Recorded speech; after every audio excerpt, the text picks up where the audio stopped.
एक बेरोजगारी की प्रेम कहानी। दीपक की जेब में 100 रुपए थे और भूमि पहली बार उससे मिलने आ रही थी। फोन पर उससे वादा किया था कि साथ में लंच करेंगे, आइसक्रीम खाएंगे और मूवी देखेंगे। दीपक लाइब्रेरी में बैठा पढ़ रहा था, तभी भूमि का मैसेज है, कहाँ हो? लाइब्रेरी में हूँ, उसने रिप्लाई किया। मैं आ गई, गांधी पार्क में बैठी हूँ, तुम्हारा वेट कर रही हूँ। दीपक ने रिप्लाई किया, अभी आया। लाइब्रेरी से निकलते टाइम अच्छी तरह से मुंह ढककर वो गांधी पार्क की तरफ निकल गया। वहां जाकर देखा तो एक बेंच पर कपड़े से मुंह लपेटे एक कन्या बैठी थी। दीपक ने उसके पास जाकर कहा, चले? वो भड़क गई, बोली, कौन है तू? हरामजादे, तेरे घर में माँ बहन नहीं है क्या? उसका भड़कना जायज भी था क्योंकि वो भूमि तो नहीं थी। तभी भूमि वहां पर आई और उस कन्या से माफी मांगी, तब जाकर मामला शांत हुआ।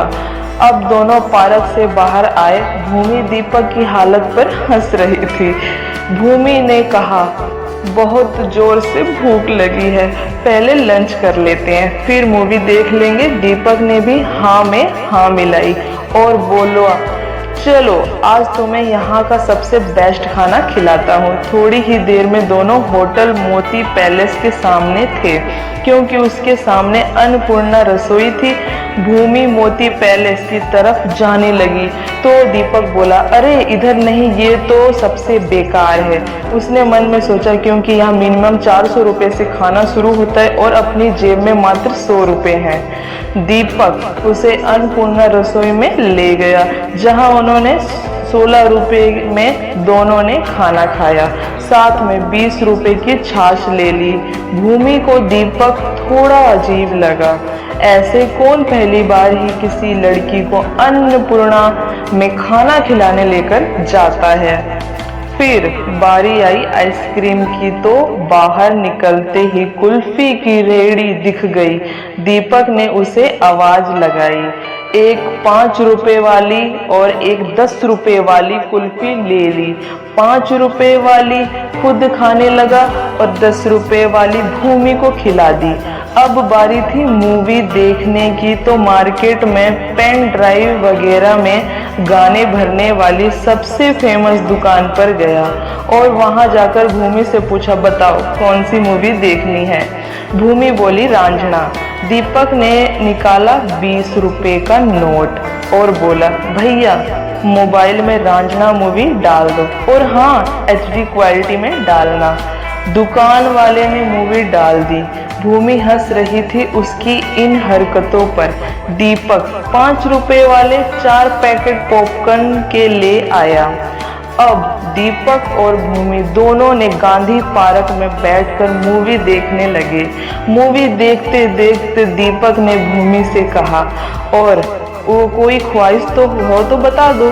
भूमि बोलना तो बहुत कुछ चाहती थी लेकिन चुप रही।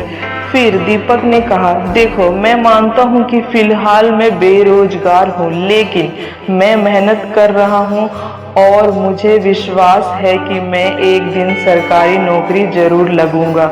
उस दिन ही मैं तुम्हारे घर वालों से तुम्हारा हाथ मांगने आऊंगा। क्या तब तुम मुझसे शादी करोगी? भूमि ने हंसते हुए कहा, अगर तुम सरकारी नौकरी नहीं भी लगे तब भी मैं तुमसे ही शादी करूंगी, क्योंकि मुझे तुम्हारा मैनेजमेंट मुझे बहुत पसंद आया। तुमने जब खाने की पेमेंट करने के लिए जेब से पर्स निकाला था, मैंने तब ही देख लिया था कि तुम्हारे पास केवल 100 रुपये ही है। हालांकि कुछ पैसे मेरे पास थे, लेकिन मैं चुप इसलिए रही क्योंकि मैं यह देखना चाहती थी कि तुम इन 100 रुपयों में वो सब वादे कैसे पूरे करते हो जो तुमने मुझसे किए थे। अगर तुम केवल मुझे इम्प्रेस करने के लिए उधार लेते तो शायद मुझे बुरा लगता, लेकिन तुमने उतने में ही मुझे खुश रखने में कोई कसर नहीं छोड़ी। तो मिस्टर दीपक, क्या तुम मुझसे शादी करोगे? दीपक हंसते हुए बोला, जरूर, इस बात पर कुछ मीठा हो जाए। 5 रुपए वाली डेयरी मिल्क खरीद कर मुंह मीठा भी कर लिया। अब भी उसके पास 3 रुपए बच गए।